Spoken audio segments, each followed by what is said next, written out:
What's on, ladies and gentlemen? My name's Ross, I like games, and today we've got all the details on the next Lorcana set. Shimmering Skies is coming out in August. Usual deal, of course, that we have a staggered release date. That is to say that local game stores, Disney stores, and Disney parks will be getting it on August the 9th. And mass market retailers will get it on August the 23rd. I've said this before, I will say it again, I will say it a million more times before we're done here. I adore that Lorcana do this, I adore that Ravensburger do this, because it basically means there's a 2-week period where if you want to go and join in and play this new set, get the new set, you have to go and support local retailers, which is what I've been saying all along in all of my games for many, many years at this stage. This is wonderful, wonderful, wonderful, wonderful news. Also, shout out to Ravensburger for just sending me the assets, which, oh my word, makes my life easier. Like, I can show you all 3 booster pack artworks. One featuring Donald Duck, one featuring Moana, and one featuring Vanellope von Schweetz. And yes, it's almost like Lorcana came and asked what I wanted. Because you know what? Moana, Wreck-It Ralph, they're 2 of the 3 best Disney films of recent years. The other one's Zootropolis, and I did spy Gazelle in the reveal trailer, so I'm just saying we might be getting some more Zootropolis as well. One of the coolest things about this set, they are giving us proper Wreck-It Ralph. I know Pick a Fight was a thing, and I understand, alright? But let's be real here, okay? We didn't really have Wreck-It Ralph. We had like 1 token action card. No longer, ladies and gentlemen. Now Wreck-It Ralph is here properly, and it's actually featured in one of the 2 starter decks. Now, there are 2 starter decks, as you might expect, and what we've got here is an Emerald and a Steel, where they've shown us Scar and Kronk? I think that's Kronk, isn't it? Yeah, Kronk, head of security. And then we've got an Amethyst Ruby featuring Elsa and Ralph, and I'm just saying it. One of those pairs of characters is cooler than the other. And we do actually have the main cards from those starter decks, so this might be a decent place to start. We've got Wreck-It Ralph Demolition Dude. That is a rare, 3 cost inkable, 1 strength, 4 willpower. You quest for 1, but whenever you ready this character, gain 1 lore for each 1 damage on him. Strikes me as a skill that can be played around, admittedly, i.e. 1-hit KO him, if he's got damage on, go after him and all of that, but that still seems like a pretty cool skill to me. And then going along with that, we have got Elsa the 5th Spirit, 5 cost inkable, 2 strength, 5 willpower, quest for 1, but you've also got Rush, so you can attack the turn you played, and Evasive, so you can only be challenged by evasive characters, which makes you way more valuable in the long run, and Crystallize, when you play this character, exert a chosen opposing character. Sure, you've only got 2 strength and that's low for a 5 cost, but you've got Rush and you exert an opposing character. Oh, and by the way, remember that rule that you can only challenge exerted characters? Feels like having a character with Rush that can exert anyone you like when you play it. I'm just saying that seems like it might be a pretty good card now, mightn't it? Over in the other starter deck, I did promise you a Scar, and I intend to deliver a Scar, the character, obviously. 4 cost, 4 strength, 2 willpower rare, quest for 1 with ward, i.e. you can challenge it but you can't choose it with any other effects. And life's not fair, is it? Whenever one of your characters challenges a damage character, you may draw a card. Yes, I know, more card draw for Emerald here, but I'll tell you what, seems kind of fun. Oh, and then we got Kronk, head of security, a 7 cost uninkable, 6 strength, 6 willpower, shift 5, quest for 1, and during your turn, whenever this character banishes another character in a challenge, you may play a 5 cost or less character for free. Yeah, I don't feel too bad playing a 7 cost uninkable when I'm playing a 5 cost for free and potentially doing that multiple times. This seems cool to me. Elsewhere, we do of course have an Illumineer's Trove featuring the artwork from the 3 booster packs, and we got a nice little image of what's included, and it's what you might expect. 8 booster packs, a lore tracker, some dice, and some dividers. Although, as I've told you many times before, huge fan of these Illumineer's Troves. They are genuinely busted for keeping cards in. I think it's brilliant. Oh, and I haven't actually found an excuse to show these to you yet, so here's a display of booster packs, and here's a display of starter decks. Did you need to see these? No. Is it cool that I showed them to you? I personally think it is. But that's not all that we're getting. There is a brand new product which is going to be featured this time around. We are going to be getting ourselves the Disney Lorcana Gateway. Now, this is being sold as a learn-to-play product. It literally has learn to play in a big sticker on the top left-hand corner. And you'll notice it's basically got a bunch of stuff to try and make it super easy to learn how to play. Note the 1, 2, 3, 4 cards, locked packs, telling you not to shuffle, literally guiding you through the first few turns of a game. If you've got friends that really want to learn to play Lorcana and you think starter decks are going to be a little bit too much, or you just want an easier way to teach somebody, this is going to be a great product that I think I'm going to be able to recommend quite highly. Not actually used it yet, but I think it's going to be pretty good, honestly. I feel fairly confident. So yay! And of course, what would a new set be without a bunch of accessories? We've got sleeves featuring Tiana and Aladdin. Remember, these are older cards, not from this set. That was a new rule they brought in set 4. They can now bring in accessories from any set. We've got deck boxes featuring the same characters. Now, here's what's really cool. There's a 9-pocket card portfolio. This is relevant, of course, because the ones they released previously were not 9-pocket. This will hold a lot more. And it features 9 pieces of art, all from Nicholas Cole, which I think is a great way to do it. And then we got playmats featuring Mirabelle from Encanto and the accomplished mystic glimmer of Belle from Disney's Beauty and the Beast. Yeah, this seems pretty gosh darn cool to me. Bunch of accessories. Remember, these playmats and all tend to sell out moderately quickly nowadays, so I'm just saying, if you want to get in on this, well, we all know the deal at this point, don't we? You don't need the accessories. You can play the card game perfectly comfortably without the accessories. But it does feel a bit more fun with them, doesn't it? Is there anything as cool here as the Winnie the Pooh Honey Wizard playmat? I clearly don't think so. That will be my playmat probably until the end of time, but that doesn't mean that this isn't going to make the cut for some people, and that's pretty gosh darn cool. Oh, actually, I lied to you, sorry. What a terrible person. There's a second 9-pocket portfolio. The other one just features the Disney Lorcana card back.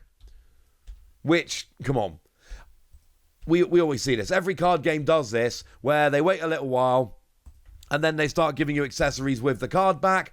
And I'm just putting it out there. The card back of Lorcana cards is pretty cool. Why wouldn't we want that featured on some accessories? Personally, I kind of would.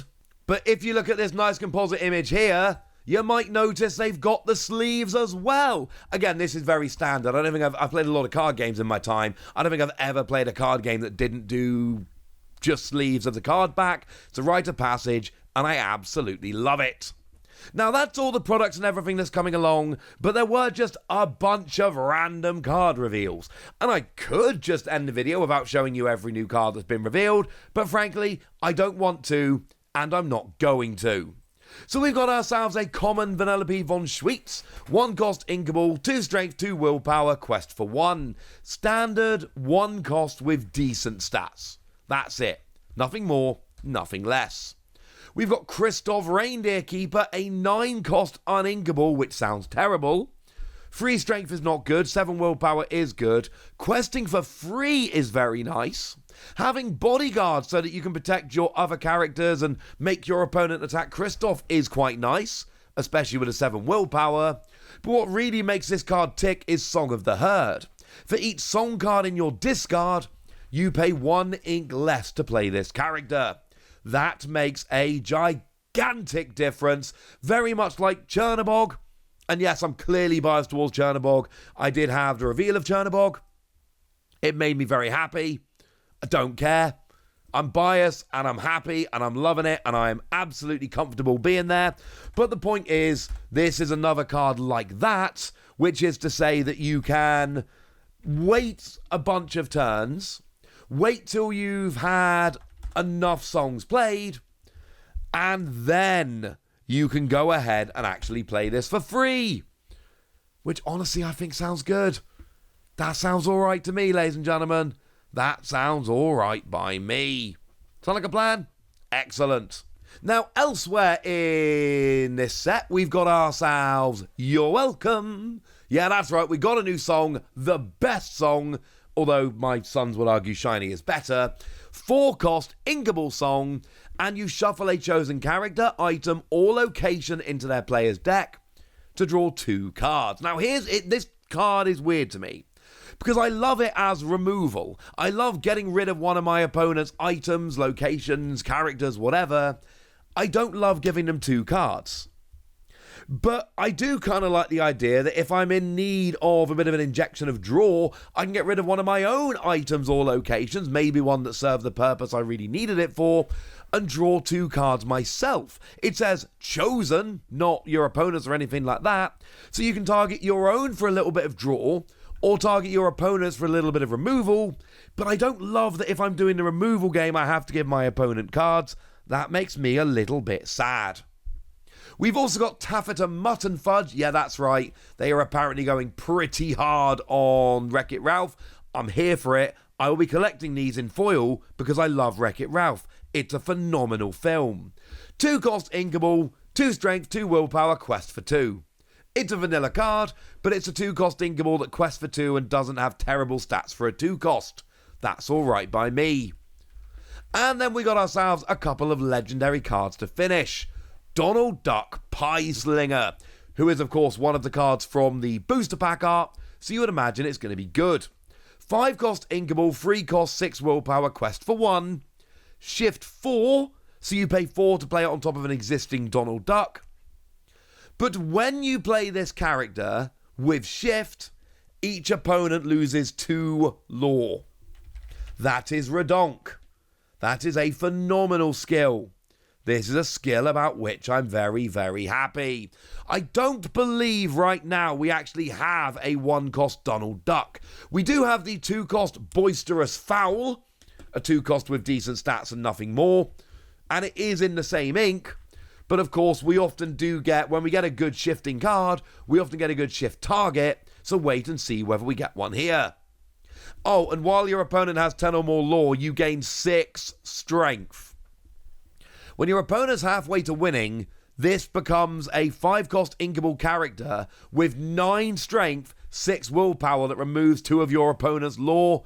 Yowza. Just remember that second skill, Raging Duck, it is a constant skill. So if they've got 10, but you play this and put them down to 8, you won't have access to Raging Duck until you put them, or they put themselves, back up to 10. You have been warned. And finally, Merlin Intellectual Visionary, 6-cost Uninkable, 3 strength, 7 willpower, quest for 2. You got Shift 5, and when you play this character, if you use Shift to play him, you may search your deck for any card. In a game with decent-ish draw in some decks, but not in all, a not particularly good search anywhere, it seems like the ability to search any card from your deck might be busted. There are certain card games where searching for any one card is, I mean, it's always good, don't get me wrong, you get in the perfect card. But there are some card games where you look at that and you're like, oh, it's one of those, that's quite nice. But then you look at this and you're like, hang on a second, that looks genuinely, absolutely over the top busted. And yes, it does. Once again, we do not have a 1-cost Merlin at the moment. At least I'm checking on the official app and I ain't seeing one. We do have Merlin Squirrel in a different ink, which is a 2-cost, and does let you stack your deck a little bit, which is quite nice. But as of now, no better target for shifting. But of course, give it time. There will almost certainly be more Merlin in this set. So it's one of those, wait and see, a better target may present itself. Oh, and I should actually add, there is a new version of Villainous. Well, it's not a new version of Villainous. It's an existing version of Villainous. However, it does come with a promo, which I think we can all get fairly excited about. Now, the way they popped it in the press release is essentially that in Disney Villainous Introduction to Evil, there is going to be a foil version of a new Shimmering Skies card. It's going to be a Prince John. It's going to be fun. So yeah, this is going to be quite nice. Now, apparently, it brings older villains back with a reduced price point, beginner-friendly video resources, and remastered gameplay based off of feedback. But yeah, there's a promo in Villainous. And if you're thinking, hang on a second, what's he? Are you really going to buy Villainous just so that you can get this promo card? Yes, obviously I am. Firstly, I've not tried Villainous and I've been meaning to for a while. This is a great excuse to do so.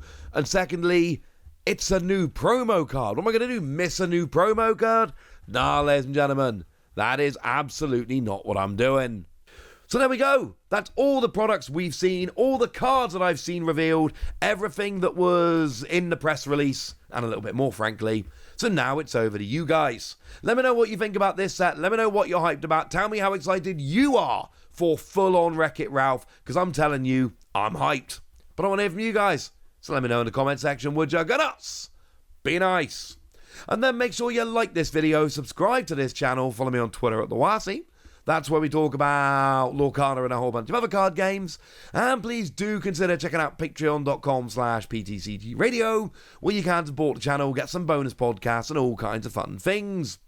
But by far the most important thing, as always, look after yourselves till next time, would ya? Thank you very much for watching. My name's Ross, and you've been watching Wasi Plays.